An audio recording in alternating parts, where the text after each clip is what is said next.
Hello everyone, welcome to StudyIQ. This video will be in English language. यह video English भाषा में होगा. In this video, I will bring to you some of the best vocabulary, the most, the best and the most intensive, the most beautiful vocabulary from the month gone by.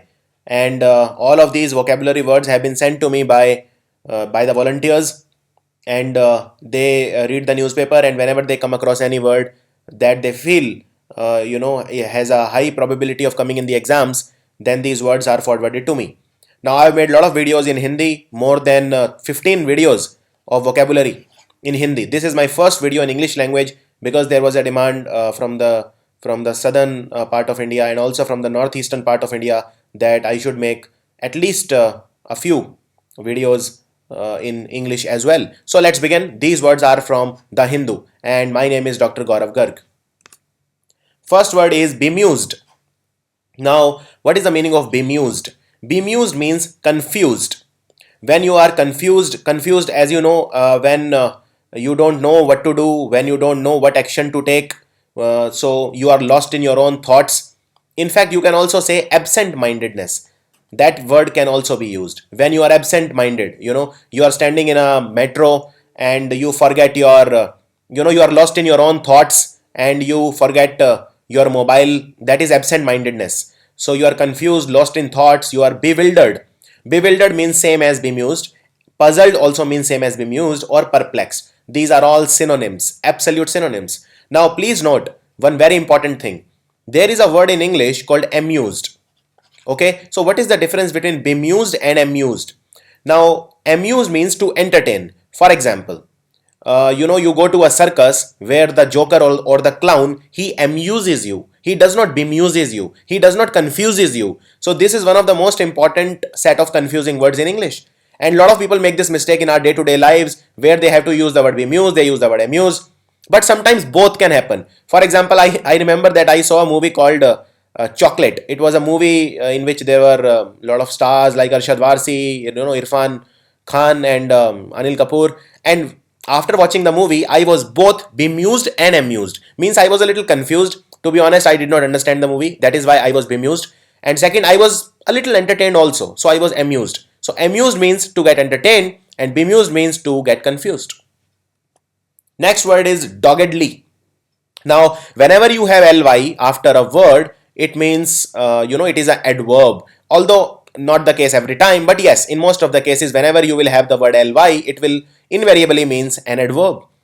Doggedly comes from the word dogged, which means when you are, when you completely want something, you don't give up, you are stubborn, you have to get it. Determined, completely determined. So, so for example, even though I was tired, I doggedly pressed on through the harsh climate. So I must have taken a off day and went to this beautiful place where there was very harsh climate. So, but I doggedly pressed on through it. Means I was determined to, not go back to the hotel, and I still went to the place that I wanted to see. So that was a doggedly approach.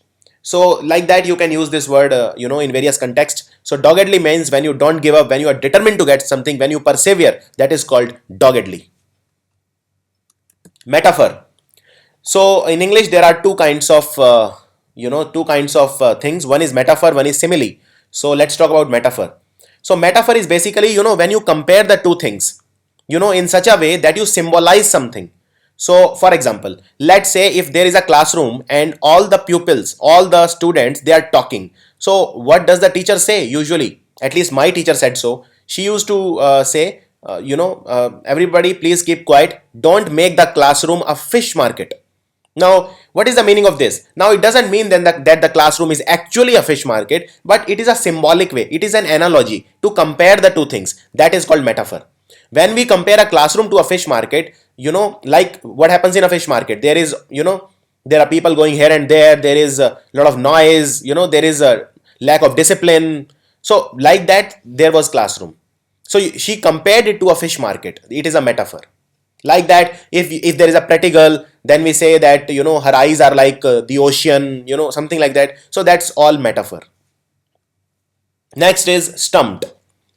So stumped also means when you are confused. For example, I take your interview, I ask you a question and you don't know its answer. In fact, you don't know anything about it, so you are stumped. Now stumped can means various things. Like in cricket also there is stumped, like when you get out, you come out of your crease, but you realize that you have come too far, you try to go back, but by the time you go back, the keeper has already stumped you, so you are out. So stumped means it can be used in two ways. One is positive, one is negative. Not exactly positive, there's a kind of neutral tone and tenor that is it has. So stumped means when you are confused, perplexed, you don't know what to answer. And same with when you don't have an idea about anything, that is called stumped. So after watching the movie Chocolate, as I said, I was stumped, I was bemused. Next is aggrieved. So let's say my neighbor's house, there was a theft. Somebody stole the car. I went to the police station to file a FIR. The inspector told me that only the aggrieved party has the right to file a FIR. So I said, okay. Aggrieved means what? The one who has suffered. The one who has actually suffered. The one who is feeling the anger because of unfair treatment. The one who is in stress, who is distressed, who is resentful, who is angry. The one who has suffered, that person is called aggrieved.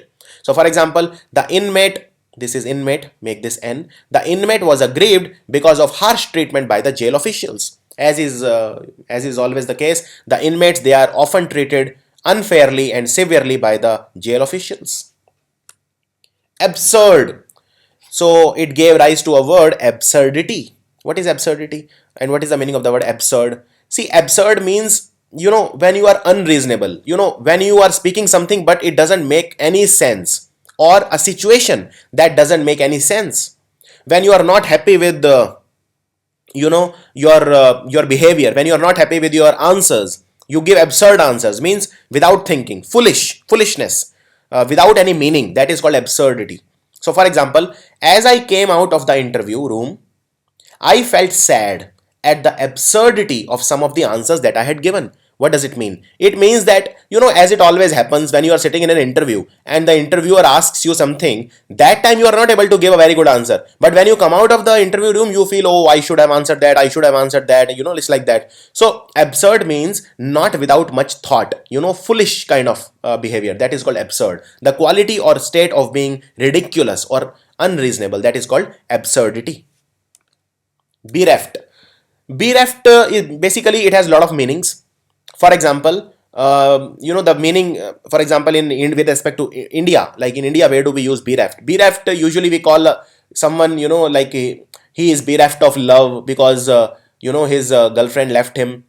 So, and bereft also means when somebody dies, the family is bereft of love, like that. So, bereft means when you become sad, you become devoid of love, you become devoid of hope, you become devoid of, companionship because somebody has left you. Now, somebody may left you because it might be a breakup, or somebody has left you because the person is deceased now or the person has died. That is called bereft. So, bereft actually means lack of something, lack of love, lack of hope, lack of bond, lack of companionship. So, for example, when my husband died, I felt bereft of love and hope. Farce. See, farce basically, farce, how do I explain it? See, farce is like, when you, for example, let's say you are watching a cricket match, okay? Now, you were expecting that, the match would be very close. Let's say two very, closely contested teams, which usually play closely contested matches, very close teams, they are playing a match. Let's say South Africa versus Australia. And you were expecting a very tough fight between the two. But it turned into a farce. South Africa was dismissed for, let's say, 35 runs, the entire team. So it became a comical, it became comical. It became like a funny show. Or in other words, it became a farce. A ludicrous situation, a ludicrous action, that is called a farce. This is not a match, it's a farce. I'm going home and I'm going to sleep. I came here to watch a closely contested match, but what I actually saw was a farce. It was a ludicrous situation. It was a comic show. It was like a comic show. It was a farce. Next is endemic. Now this word is extremely important, and everyday newspapers you see this word, endemic. For example, endemic, endemic, first let me tell you what it means. So endemic means something that is found in only a particular area. Okay.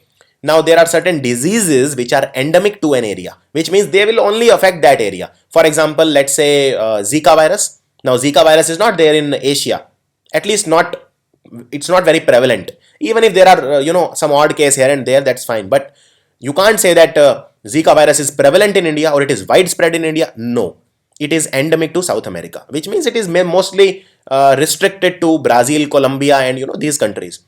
So endemic means when something is common to, when something is found in only a particular area. For example, this plant, it is endemic to Haryana, which means it is found mostly in Haryana. Now attention, there is a word called epidemic. Okay, what is the difference between endemic and epidemic? Very important. See, epidemic means a disease. Okay, a disease which comes at a particular time of the year, that is called epidemic. For example, dengue is not throughout the year. There is a time which is around, let's say, which is the time when the monsoon and the winters meet. That time you will see dengue and chikungunya. So that dengue and chikungunya, they are epidemic. Now they are not present throughout the year, they come at a particular time of the year. So the government is, the government can control it because it knows when to expect. It is an endemic. So a disease that comes at a particular time, or at a particular occasion, that is called an endemic. Now next is another word called pandemic. Now pan means what? Pan means all. For example, Sachin Tendulkar is loved pan India. Pan India means throughout India. So what is pandemic? Pandemic means which is present everywhere, which traverses the boundaries. For example, if there is any disease, like there was H1N1, if you remember, some 6 years back, H1N1, it was a pandemic because it was present in so many countries. It was prevalent like everywhere. So that was pandemic. So that is the difference between endemic, epidemic, and pandemic. Restraint. Restraint means when you put strain on you, when you control yourself basically. When you control your emotions, when you control your behavior, when you control yourself, that is called restraint. So if you are not restrained, then you are like a loose cannon, like for example, he had no restraint on his expenditure, so he became insolvent, which means he lost all his money because he kept on spending. He has no control, he did not do any restraint. And who is a person who does a lot of self-restraint? That person is called ascetic. ASCETIC, ascetic. Ascetic is a person who controls himself, who does not give in to the pleasures of life, who has a lot of control on his desires, his cravings. That person is called ascetic. Okay, so he denies himself of all the pleasures. He is a self-denial. The person lives in self-denial of the pleasures, of the belongings. That person is ascetic. He might be a Spartan, like for example, someone who lives away from the society, who does not want the name and fame and possessions, the materialistic world. He might live in a cave somewhere, in a forest, under the tree, to find the spiritual truth. That person is called ascetic. Eloquence. See, in English you have a word root called lock, which means to talk. So from lock we have the word eloquence. Eloquence means the ability or the talent to speak in a beautiful way. The ability to speak or write very well. The ability to frame your words, frame sentences. It seems like the words are literally flowing out of his mouth. He has had great eloquence, and the person who has great eloquence, we call him eloquent. For example, he is a eloquent speaker, which means what? Which means he's a very good speaker. When he speaks, everybody listens. When he speaks, there is a certain attraction in his voice. Such is the eloquence. Next is elevated.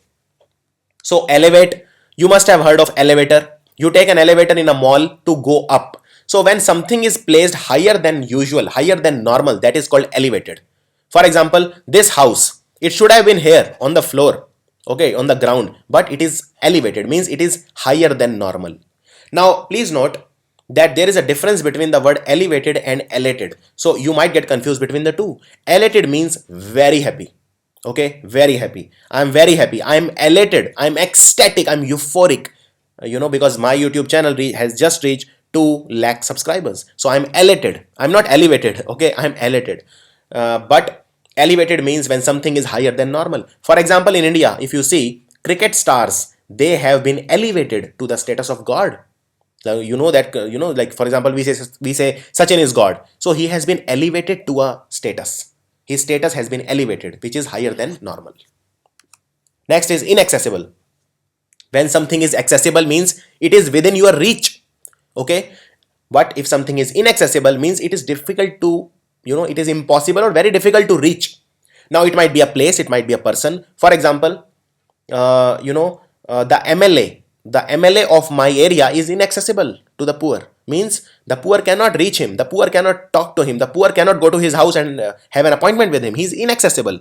He is simply not accessible to anyone. So not accessible means inaccessible. Now look at this island. It is away from all the urban areas, from the from the population. So it is inaccessible. It might be accessible through a boat or through a ship, but not on foot. So inaccessible can be used in different contexts. It can be for the person, it can be for a place, it can be for a position, like that. Replete. Replete means when something is filled, when something has plenty of something, that is called replete. For example, the book was replete with a lot of detail on the issue. So the book was replete means the book was full of, the book had plenty of information on this issue. The book had a lot of. So filled with something, stuffed, packed with something, that is called replete. For example, this basket, it is packed with this peach. This basket is packed with peach. Similarly, that is replete. Now, there might come a point, for example, if you put more peaches here, what will happen? They will fall. They will come out of the basket. That is called surplus. Surplus means more than required. You can also call it surfeit. Surfeit also means the same. Or you can simply say superfluous. Now, you please recall that when we do these errors, okay, there is a category of errors called superfluous errors, which means more than required. Those are called superfluous errors. So make note of that. Surplus, surfeit and superfluous, they all mean more than required. Dynamic. Now, dynamic. Now there are two words. One is called dynamic and one is called dynamics. See, dynamics is a branch of physics basically. It is basically about how an object, he changes his shape, its fluidity, all those things. When you put pressure or when you put it to a stress, that is called dynamics. We'll not go into that. We'll talk about the word dynamic. Now, something can either be static. Okay, static GK. What is the meaning of static GK? Which is static. When the capital of India is New Delhi, it is static, it will not change. But what about our economy? What about our share market? Share market changes every day. So something that changes every day, every moment, every second means something that shows constant change. That is called dynamic. Now, this is also used in another way. For example, if I say he's a very dynamic personality, means what? He's very energetic. It's like energy is oozing out of his body. That is called dynamic personality. Dynamic means full of energy, but otherwise it means something that changes often. Next is conscience. Somebody told me, let's go to a casino and let's have a glass of wine. And my answer was, my conscience doesn't allow me. Which means what? See, conscience is ability of a person to judge between right and wrong. Now, please note, it is different from ethics, a little bit different from ethics, because ethics is a moral code of conduct. What might be ethical in your eyes might not be ethical in my eyes. For example, some people consume non-vegetarian food, some don't. Some call it wrong, some don't call it wrong. So, what might be wrong in some person's eyes is not maybe universal. So ethics is a little different. Conscience is a little different. Conscience means when something from your inside tells you, I should not do this, this is wrong. That is conscience. Now there are also people who have no conscience, which means they will do anything for money, they will do anything for fame, they might kill a person. So such people have no conscience. For example, look at the sentence, I had a guilty conscience after lying to my parents. So basically I lied to my parents and then I had a guilty conscience. Means something from my inside was constantly poking me. Oh, you did wrong, you did wrong. So my conscience was there inside. So when it's a person's sense of what is right and what is wrong. That is called conscience. Next is flagging. Flagging, see, it basically means when you mark something. For example, if you see a YouTube video, there is this option, report, And can you see in front of report there is this flag made of what? There is a flag there. So you can flag this video. Flag this video means you can report this video to YouTube that it is, well, it is it is wrong, it is faulty, it may harm peace, like that, or it might be copyrighted. Who knows, somebody has copyrighted your content, so you are reporting it, you are flagging it. So flagging basically means when you mark something for giving it special attention. Now this video needs to be given special attention by YouTube because it is flagged by someone. That is called flagging. But it has one more meaning. Flagging means when your energy levels are going down, or when something becomes less and less. For example, he was determined to retrieve his dad's flagging fortunes. Means his dad's all the wealth was continuously diminishing, continuously becoming lesser and lesser. So he was determined to retrieve. Means he was determined to increase his dad's wealth again.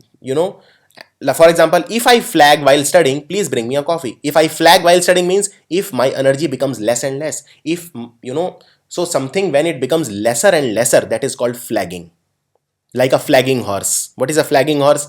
Well, a horse who was once running at a fast pace suddenly started flagging. Means his speed became less and less and less because it might be an injury. Who knows? So there are many meanings of flagging. Next is nudge. Nudge. See, there can be two things. One is heavy push. For example, your friend is standing, on the corner of a swimming pool, and you push him. Push means you will push him with a lot of force. Now that is not a nudge. Nudge is a gentle push. Like for example, you and your friend are sitting in a lecture, and he starts sleeping, or he starts yawning like that. He's about to sleep, and suddenly you will give him a mild nudge, mild push that wake up. So that is a nudge. So nudge is a very, very gentle, when you touch someone gently or push someone gently, that is called a nudge. You must have heard in cricket that the ball nudged the bat. Nudge the bat means there was an edge. The sneakometer, there is an instrument called sneakometer. It can detect a nudge. Fiat. Now this, I'm not talking about that famous Italian car company Fiat. Fiat is an administrative word. It is used in politics, in government. Fiat is basically when a government or an official, they give out a specific code of conduct. When they give an order, that is called a fiat. It has to be followed. That is called a fiat. And a beautiful word for fiat is decree. Decree is very frequently asked in exams. So fiat and decree means official orders given by someone who has power. Frenetic. Frenetic means when something goes by very fast, when you can't control the pace, when something is filled with a lot of excitement. For example, it has been a day of frenetic activity. For example, I woke up at 6 o'clock.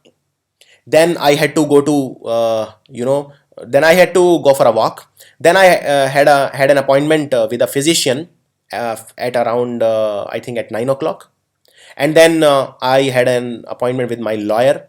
Then we went to the court for a hearing. Then I went to pick my child up, and then I came back. Then I took a lecture. So something like, and the day just goes by.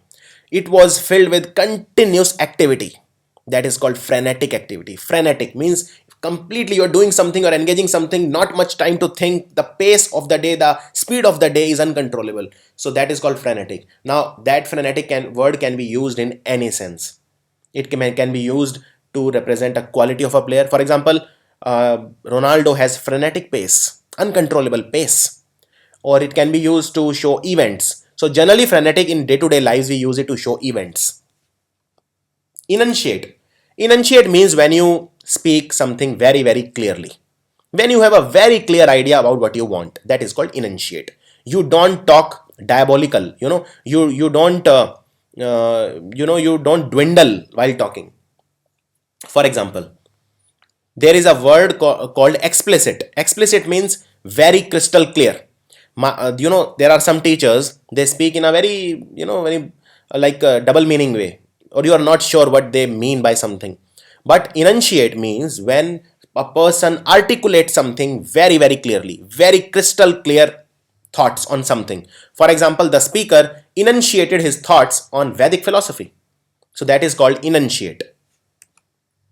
Transgression. See, transgression means when you do a crime, okay, when you break a law, when you infringe or violate a law, that is called transgression. It is basically crime. Now, there is another beautiful word for it. It is called felony. And the person who commits a crime is called a criminal. So, a criminal is also called a felon, F-E-L-O-N, felon. Now, please note that don't confuse it with falcon. Falcon is a bird, okay? I'm talking about felon. Falcon is a bird, okay? So, transgression means breaking of a law. When you don't do your duty properly, when you don't follow the code of conduct, when you don't follow the protocol, those are all transgressions. Precipitous.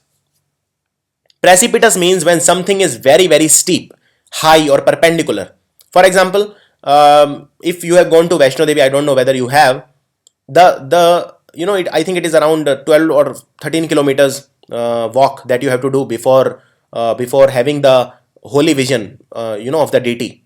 So initially the journey is like that, you can easily walk, but then the mountains become steep. Steep means almost perpendicular. So for example, the way is like this, and suddenly it will become like this. So it is much difficult to walk here than here, because the angle is much more towards the perpendicular. So when something is very steep, that is called precipitous, steep or perpendicular. So for example, the precipitous slope, look at this mountain, it is so steep, it is so difficult to climb because of its precipitous climb. Sectarian. What is a sect? See, sect means basically a group of people who are, there are groups based on a particular belief. It might be a religion. For example, there is a Hindu sect, there is a Muslim sect. For example, there is a fundamentalist sect, there is a liberal sect. For example, there is a religious sect, there is a non-religious sect. So sect basically means a group which has a one particular belief. It might be religious belief, it might be general belief, but sectarian means which is related to a sect. For example, all our political leaders, what they do? They practice sectarian politics. Means they are only related to their vote base, their group.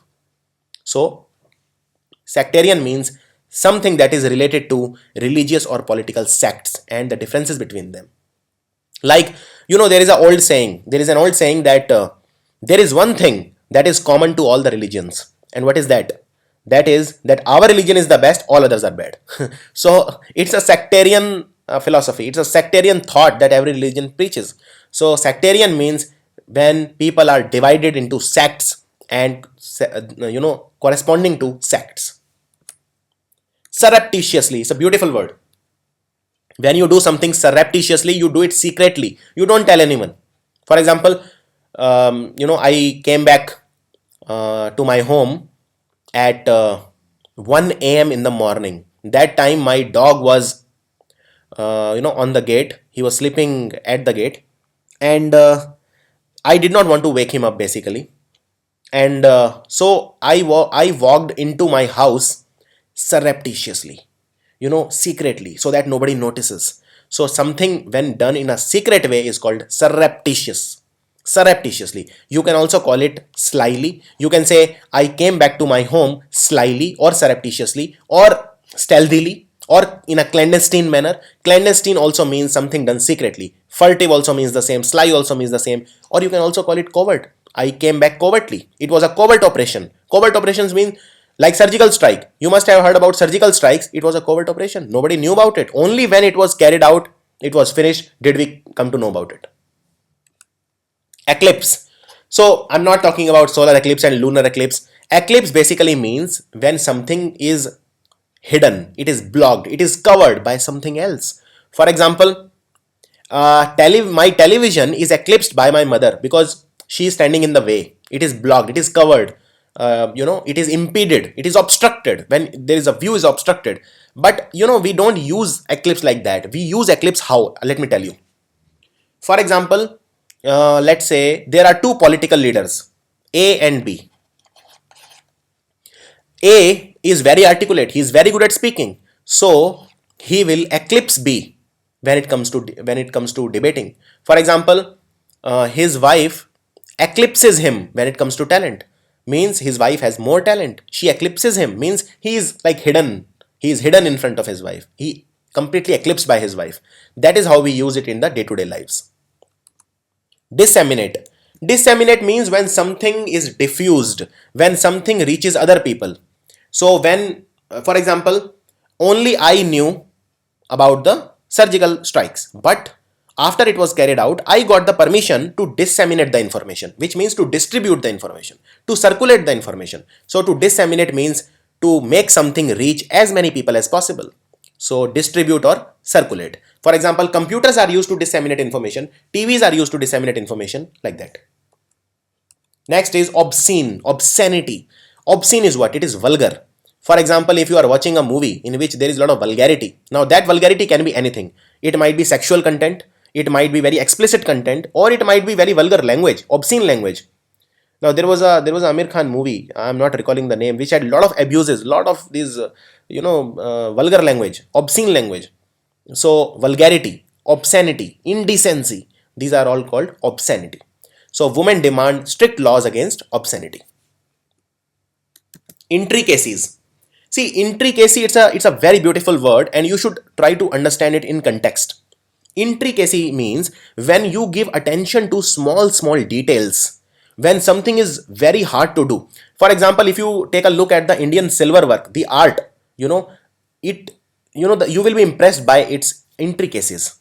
The exquisite intricacy, the beautiful intricacies of the Indian artwork, Indian silver work impressed me very much. Means very large attention, very great attention was given. Great attention was given to the intricacies of the art.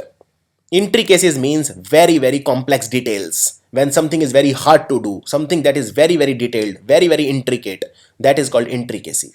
So for example, a good surgeon knows the intricacies of a surgery. Crevice. Crevice is basically, it's a opening or a crack. You have a wall and water falls on that wall every day because of some reason, and what will happen after some time? There will be fissure, there will be cracks in the wall. Those are called crevice. So for example, in the rocks, you see the water goes through these crevices. So crevice is a fissure or a crack. That is called a crevice. Emphatically. Emphatically means when something is done in a forceful way, when you put so much energy behind something. For example, you ask a question to a orator, to a politician, and he will reply you emphatically. Means with full energy, in a very forceful way. So her response was emphatically positive, means very positive. She was, to the level of, to the hilt, she was positive. So when something is done in a forceful way, that is called emphatically. Prerogative. Prerogative means when you have some special privileges because you are at a certain position, some special rights which are not given to everyone. For example, if a person is to be hanged, if a criminal is to be hanged, can you forgive? Can you commute his sentence? No, you can't. That is the right of only the President of India, that he can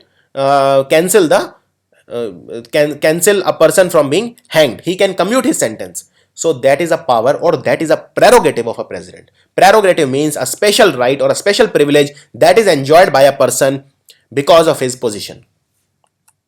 Lobbying.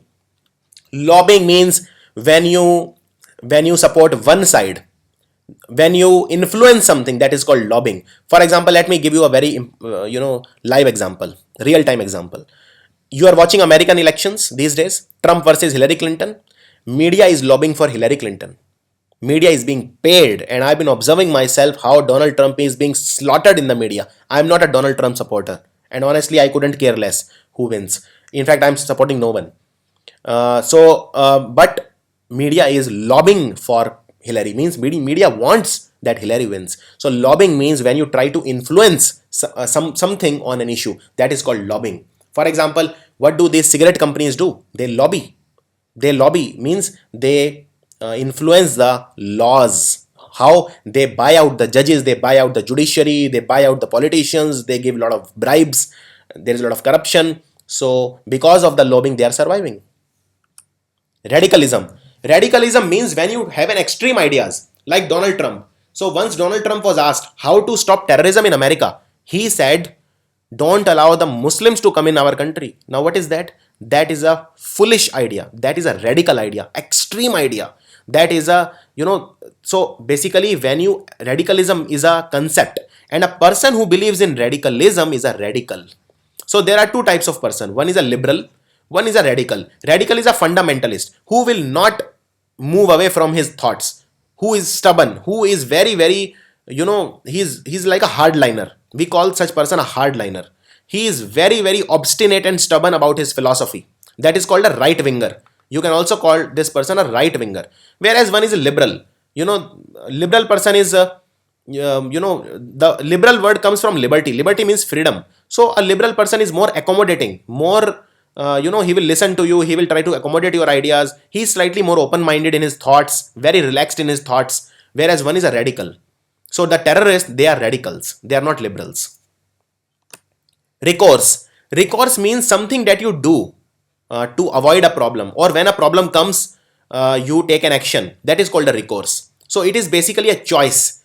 It is an opportunity or a choice to do something in order to deal with a problem or situation. That is called a recourse. For example, I took every step, but the only recourse left for you is to take legal action against them.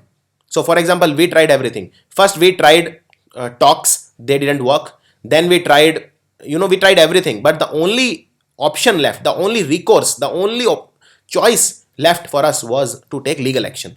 So recourse is basically a choice to do something. Next is stringent. Stringent is a very easy word, very strict, very strict, very severe. That is called a stringent. And a person, now there might be a person who is a strict disciplinarian, means you must be having, even you must have had some teachers in your childhood who were very stringent, who were very strict. So there is a word for it called disciplinarian. You can also call such a person martinet. A martinet is a person, he was basically a French, army man, martinet. He was very strict. So on his name, it is an eponym, therefore. An eponym is a word which is made after a person. So martinet is a person who cannot allow indiscipline. He is very disciplined, very strict, very severe. Exemplary. Exemplary word comes from example. For example, Kiran Bedi, she is an example to all the police officers. Honest police. She was an honest police officer, So she was exemplary. Exemplary means which serves as an example to others. That is exemplary. For example, I scored 100 out of 100 in my maths exam. So my performance was exemplary. Means it can be used to set an example in front of others. Flagrant. Flagrant means when something is very bad. That is called flagrant. It might points toward wrongdoing also. His wrongdoings were very, flagrant. Such an action would be a flagrant misuse of power. Means everybody can see it that the boss is misusing the power. It is a flagrant misuse of power. Something that it cannot be ignored because it is very obvious. Everybody can see it. It is flagrant. So something that is very obvious because it is very bad is called a flagrant. Ubiquitous. It's an easy word. Ubiquitous means when something is present everywhere. Like for example, air. Air is ubiquitous. God is ubiquitous. Internet these days is ubiquitous. Let me tell you, you go to any place in India and you open your Wi-Fi, there will be one or two connection definitely showing up. So internet these days, you can call it ubiquitous. So ubiquitous is, there is a very good word for it called omnipresent. See, omni means everywhere and present means present. So something that is present everywhere is omnipresent. Similarly, who is omnipresent? God is omnipresent because God is present everywhere. So similarly, there is a word called omnipotent. Potent word comes from potency, which means ability. So God, he has ability to do everything. So he is omnipotent. So omnipresent, omnipotent, and omniscient. Omniscient means a person who knows everything. Omni means everything, all. So omniscient is a person. SCI word is a word root which means to know. Omniscient means who knows everything. A person who is very aware is called cognizant. It's a name of a company also, by the way. So ubiquitous means something that is present everywhere. Nutshell. Nutshell is basically, nut is what we eat, like a walnut. And nutshell is what? You eat the walnut, what remains is a nutshell. But in news how it is used. For example, let's say you see an accident in front of your eyes, and you want to narrate the entire accident to me, but I don't have time. So I will ask you to describe it to me in a nutshell, means in very short, in brief. So that is called nutshell. So for example, tell me the incident in a nutshell means in brief, brevity, in short. I don't have time, so in a nutshell. Or for example, when you summarize something, for example, there is a debate. Okay, so after the debate, you will say, in a nutshell, the result was this. Means I am summarizing it. That is in a nutshell. Dampen means when something becomes less, when something's effectiveness is reduced, when something becomes less active. For example, my hopes, they cannot be dampened by this weather. My spirit cannot be dampened, means nothing can affect my spirit in a negative way. So nothing could dampen the spirit of the assembled group.